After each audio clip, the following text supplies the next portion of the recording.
Welcome to Politicos media. August 15వ తేదీ నుంచి ఆంధ్రప్రదేశ్లో మహిళలు అలాగే ట్రాన్స్జెండర్లు ఆర్టీసీ బస్సుల్లో ఉచితంగా ప్రయాణం చేసేందుకు అవకాశం కల్పిస్తుంది. సో అందులో భాగంగా ఉత్తరాంధ్రకు సంబంధించి ఆర్టీసీ అధికారులు ఏ విధంగా సమాయత్తం అయ్యారనే విషయాలను మనతో మాట్లాడేందుకు ఆర్టీసీ రీజనల్ మేనేజర్ అప్పలనాయుడు గారు మనతో ఉన్నారు. ఆయన అడిగి మరిన్ని విషయాలు తెలుసుకుందాం. సార్ నమస్తే సార్. సో ఇప్పుడు ఈ ఆంధ్రప్రదేశ్లో 15వ తేదీ నుంచి ఉచిత బస్సు సౌకర్యం మహిళల కోసం ఏర్పాటు చేయనున్నాం సార్. సో మన ఉత్తరాంధ్ర రీజన్కి సంబంధించి మీరు ఎలా ప్రిపేర్ అవుతున్నారు, అంటే అధిక రద్దీని దృష్టిలో ఉంచుకొని మీరు ఎలాంటి ఏర్పాట్లు చేయబోతున్నారు సార్? అందరికీ నమస్కారం అండి. వచ్చే 15 ఆగస్టు నుండి ఉచిత బస్ ప్రయాణం డెసిషన్ ఆల్మోస్ట్ తీసుకోవడం జరిగిందండి. పూర్తి ఒక డీటెయిల్స్ అయితే రావాల్సి ఉన్నది. ప్రస్తుతం ఉన్న మాకు వచ్చిన సమాచారం ప్రకారము 5 బస్సులు వరకు ఫ్రీగా ఉన్నట్టుంది. 5 టైప్స్ వరకు, అంటే పల్లి వెలుగు, అల్ట్రా పల్లి వెలుగు, ఎక్స్ప్రెస్, తర్వాత city ordinary and metro express, ఈ 5 బస్సులకు కూడా అలౌ చేయాలనేది ఒక ప్రకటన అయితే రావడం జరిగింది. దీనికన్నీ కూడా మేమంతా ప్రిపేర్ అవుతున్నాం. విశాఖ జిల్లా వరకు అయితే సుమారు 600 బస్సులు దాకా ఉన్నాయి, అంటే ఫ్రీ ట్రావెల్లో ఉన్న బస్సులు. ఈ రకంగా మేమంతా కూడా సిద్ధం. ఈ ఉత్తరాంధ్రలో కూడా వచ్చే ప్రయాణికులందరూ కూడా ఏ రకంగా సిద్ధం చేయాలా, ఎలా రావాలనేది కూడా మేమంతా డీటెయిల్డ్ నోట్ తయారు చేసుకొని అందరికీ కూడా ట్రైనింగ్ ఇచ్చామండి. కండక్టర్ డ్రైవర్స్ కూడా ఆల్మోస్ట్ 70% వరకు ట్రైనింగ్ ఇచ్చి వాళ్ళని ప్రిపేర్ చేసి ఉంచాము. అదేవిధంగా బస్సులను కూడా ఒకరు ఓవర్ క్రౌడ్ ఉండే అవకాశం ఉంటుంది కాబట్టి ఈ ఓవర్ క్రౌడ్ బేస్ ప్రతి హ్యాంగింగ్లో కూడా బస్సు కండిషన్, ముఖ్యంగా స్ప్రింగ్స్ అయ్యే కూడా మేము స్ట్రెంగ్తన్ చేసాము.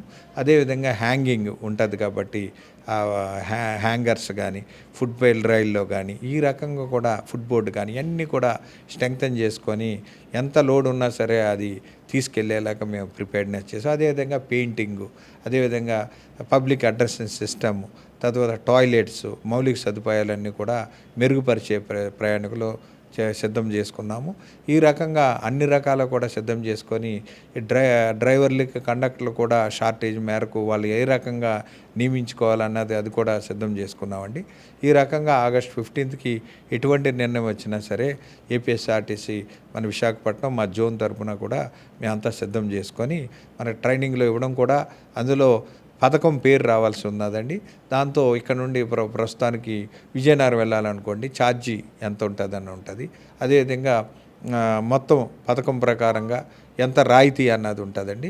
ఫుల్ రాయితీ ఉంటుంది కాబట్టి చెల్లించవలసింది 0 అనేది స్పెసిఫిక్గా టికెట్ మీద ఉంటుందండి. ప్రతి 6 టికెట్లకి కూడా ఒక టికెట్ ఇష్యూ అవుతుంది. 6 టికెట్లకి ఒకేసారి ఇచ్చే సదుపాయం ఉన్నది ఈ టిమ్ టికెట్లో. ఈ రకంగా మనము అన్ని రకాల మేము సిద్ధం చేసుకొని బస్సులన్నీ కూడా రెడీ పెట్టుకొని, ఇటు స్ప్రింగ్స్ కానీ లేకపోతే మెటీరియల్ కానీ, రోల్స్ కానీ అన్నీ కూడా సిద్ధం చేసుకొని అన్ని రకాల కూడా సిద్ధం చేసుకున్నామండి. సార్ ఇప్పుడు పథకం ప్రారంభమైనట్టునే గతంలో కూడా కొన్ని రాష్ట్రాల్లో ఇదే పథకం అమలవుతుంది. సో అక్కడ కూడా హెవీ క్రౌడ్ వస్తారు. సో మీరు మీ సిబ్బందికి ఎలాంటి శిక్షణ ఇస్తున్నారు సార్? అంటే ఆ క్రౌడ్ని చిరాకు పడకుండా కొంచెం వాళ్ళతో స్నేహపూర్వకంగా మెలిగేలా ఎలాంటి ట్రైనింగ్ ఇవ్వబోతుంది? మేమందరూ కూడా ట్రైనింగ్ మొదలెట్టామని టికెట్ ఇష్యూతో పాటు హెవీ క్రౌడ్ వచ్చారంటే వారికి ఏ రకంగా హ్యాండిల్ చేయాలా, ముఖ్యంగా నిర్దేశ ప్రదేశాల్లో, అంటే మెట్రో ఎక్స్ప్రెస్ స్టేజ్లో ఒకలా ఉంటుంది, పల్లివెల్లి స్టేజ్లో ఒకలా ఉంటాయి, అదేవిధంగా సిటీ ఆర్డినరీ ఆ స్టేజ్ ప్రకారంగా అందరూ కూడా పాటించి ప్రతి ఒక్కరిని కూడా ఇబ్బంది లేకుండా తీసుకున్న తర్వాత, ఒక ఆవేశపడకుండా ప్రతి ఒక్కరు కూడా ఓవర్ క్రౌడ్ ఉండే అవకాశం ఉంది కాబట్టి ఓవర్ క్రౌడ్లో కండక్టర్ డ్రైవర్లు సంయమనం పాటించి వారికి టికెట్లు ఇచ్చి మర్యాదగా, అదేవిధంగా నోడల్ పాయింట్లో కూడా మేము కంట్రోలింగ్స్ కూడా ఎడిషనల్గా ఇప్పుడు ఉన్న వాళ్ళు కాకుండా ఎడిషనల్గా కూడా నియమించుకొని వాళ్ళు ఎక్కేలాగా, ప్రయాణికులకి సర్దు చెప్పేలాగా, వాళ్ళకి నచ్చ చెప్పేలాగా ఈ రకంగా కూడా మేము స్ట్రాటజీ వర్కౌట్ చేసి మా డ్రైవర్లు, కండక్టర్లకు అందరికీ కూడా ట్రైనప్ చేసుకొని వాళ్ళు కూడా మా ట్రైనప్లో అసోసియేషన్లు కానీ వీళ్ళందరికీ కూడా ముందుగా తెలియజేసామండి. వీళ్ళందరూ కూడా ప్రిపేర్డ్నెస్, మనకి ఏ రకంగా తట్టుకోవాలా, ప్రయాణికులు ఏ రకంగా మనం ఇబ్బంది లేకుండా చూడాలి, వాళ్ళందరూ కూడా స్టాఫ్ అందరూ కూడా మేము కూడా గైడ్ నైట్ మీటింగ్లకు వెళ్ళాము. అందరికీ మా ఈడీ గారు కూడా అన్ని డిపోల్లో కూడా తిరుగుతున్నాము. ఎండీ గారు కూడా జోన్ వైడ్ మీటింగ్లు పెట్టారు. మినిస్టర్ గారు, మా చైర్మన్ గారు కూడా జోన్ వైడ్ మీటింగ్లో పార్టిసిపేట్ చేస్తున్నారు. మా అధికారులందరికీ కూడా ఏ దిశ నిర్దేశించి మా నుండి డైరెక్షన్ ప్రకారంగా సిబ్బందిని కూడా ఆ రకంగా తయారు చేస్తున్నామండి. ఎటువంటి ఇబ్బందికి కూడా ఎదుర్కోవడానికి మేము సిద్ధపడి ఉన్నామండి. సార్, అంటే సాధారణంగా మనం పండగ వేళల్లో చూస్తూ ఉంటాం, మన ద్వారకా బస్ స్టాండ్ అంతా కూడా బీభత్సమైన రద్దీని నెలకొంటుంది. ఎందుకంటే సుదూర ప్రాంతాలకు వెళ్ళాలనుకున్నా. సో ఈ పథకం రాష్ట్ర వ్యాప్తంగా ఉండబోతుంది. సో మన దగ్గర నుంచి డెస్టినేషన్స్ ఎలా ఉంటాయి, ఎక్కడి వరకు ఉంటాయి? మన వరకు వచ్చేసరికి మనం అందరం చూసే ఉన్నాము. లాస్ట్ టైం కూడా పొంగల్ ఆపరేషన్లు కూడా మనకి సీఎం గారి ఆదేశ ప్రకారంగా పొంగల్ రద్దీని ఎక్కువ హైదరాబాద్, విజయవాడ, దూర ప్రాంతాలను ఉత్తరాంధ్రకి చాలామంది వస్తుంటారు. ఉత్తరాంధ్రలో ద్వారకా బస్ స్టేషన్ మేజర్ కాబట్టి ఒక 6 రోజులు కూడా మేము అధికారులు అందరూ కూడా డ్యూటీలు డే అండ్ నైట్ వేసి మా సెక్యూరిటీ సిబ్బంది అందరం కూడా ట్రాఫిక్ని క్లియర్ చేయడం జరిగిందండి. ఎడిషనల్ బస్సు ట్రాఫిక్ జనరేషన్ బట్టి ఎడిషనల్ బస్సులు వేయడం జరిగింది. ఆ రకంగా మేమంతా ఎడిషనల్ బస్సులు క్లియర్ చేసుకుంటున్నామని పండగ వాతావరణం లాగే మేము ట్రీట్మెంట్ రేపు 15వ తారీఖు దాన్ని ఊహించుకుంటున్నాం. ఇంకా పండగ వాతావరణం కానీ ఇంకా ఎక్కువగా ఉండే అవకాశం కూడా మిగతా రాష్ట్రాల్లో కూడా జరిగింది. ఏ రకంగా కూడా వాళ్ళ అనుభవాలు కూడా మేము తీసుకోవడం జరిగింది. ఈ అనుభవాలతో మేము క్రోడీకరించి కంట్రోలర్ పాయింట్లన్నీ క్లియర్ చేసుకొని మేము క్లియర్ చేయడానికి సిద్ధపడి ఉన్నామండి. సార్, అంటే మన దగ్గర నుంచి డెస్టినేషన్ పాయింట్స్ అంటే ఇతర అంటే రాష్ట్ర వ్యాప్తంగా అన్నప్పుడు సో మన దగ్గర నుంచి డెస్టినేషన్ పాయింట్స్ అంటే విజయనగరం కానివ్వండి, శ్రీకాకుళం అలా ఇక్కడి నుంచి వెళ్ళే ఏమున్నాయి సార్? ముఖ్యంగా ఇక్కడ నుండి వచ్చేసరికి డైరెక్ట్ బస్సులు అయితే ఉన్నాయండి. మనకి ఏదైతే 5 బస్సులు ఏదైతే ఉన్నాయో 5 బస్సులు పల్లి వెలుగు, అల్ట్రా పల్లి వెలుగు, ఎక్స్ప్రెస్, అది తర్వాత మనకి city ordinary and metro express. దీంట్లో ముఖ్యంగా శ్రీకాకుళం వరకు డైరెక్ట్గా వెళ్ళిపోవచ్చండి. తర్వాత ఇక్కడ నుండి విజయనగరం వరకు డైరెక్ట్గా వెళ్ళిపోవచ్చండి. ఈవెన్ సాలూరు కూడా వెళ్ళిపోవచ్చండి, ఎక్స్ప్రెస్లు ఉన్నాయి. తర్వాత పార్వతీపురం కూడా వెళ్ళిపోవచ్చండి, పాలకొండ వెళ్ళిపోవచ్చు, డైరెక్ట్ ప్యాసింజర్ ఉన్నాయండి బస్సులు. ఇటువైపు వచ్చేసరికి మనకి ఈస్ట్ గోదావరిలో వచ్చేసరికి ఇక్కడ నుండి డైరెక్ట్గా పల్లివేలికి కానీ లేకపోతే తక్కువ ఎక్స్ప్రెస్లు అయితే తక్కువ రాజమండ్రికి ఉన్నాయి, ఎక్స్ప్రెస్ అయితే ఉన్నాయి తక్కువ ఉన్నాయి, పాయికరాపేట వరకు ఉన్నాయి. పాయికరాపేట నుండి అటువైపు కాకినాడ అతయితే రాజమండ్రికి బస్సులు ఉన్నాయి, రాజమండ్రి నుండి అటువైపు విజయవాడ వైపు బస్సులు ఉన్నాయండి. ఈ రకంగా రాష్ట్రం అంతా కూడా విజయవాడ నుండి తర్వాత మళ్ళీ తిరుపతి వరకు కూడా మన దశల వారీగా కూడా మన ప్రయాణికులు వెళ్ళిపోయే అవకాశాలు ఉన్నాయండి. రాష్ట్రం అంతా ప్రయాణం కాబట్టి ఫస్ట్లో కొద్దిగా ఎక్కువ క్రౌడ్ వచ్చే అవకాశం ఉండదు. రాను రాను కూడా మన మిగతా రాష్ట్రాల్లో చూసాము, ఒక 2-3 నెలల తర్వాత ఎక్కువ తగ్గే అవకాశం ఉంటుంది. కాబట్టి దానికి తగ్గట్టుగా ముందుగా ఇనీషియల్గా క్రౌడ్ని మేనేజ్ చేయడానికి మా సిబ్బందిని మా అందరం కూడా మన మౌలిక సదుపాయాలు ఇక్కడ ఫ్యాన్లు కానీ కొత్త వేయించడం జరిగింది. అదేవిధంగా కుర్చీలు కొత్త వేయడం జరిగింది, టాయిలెట్స్ కూడా అన్నీ క్లీన్ చేయడం జరిగింది. ఈ రకంగా అన్ని మౌలిక వసతులు కూడా మేము రెడీ చేసామండి.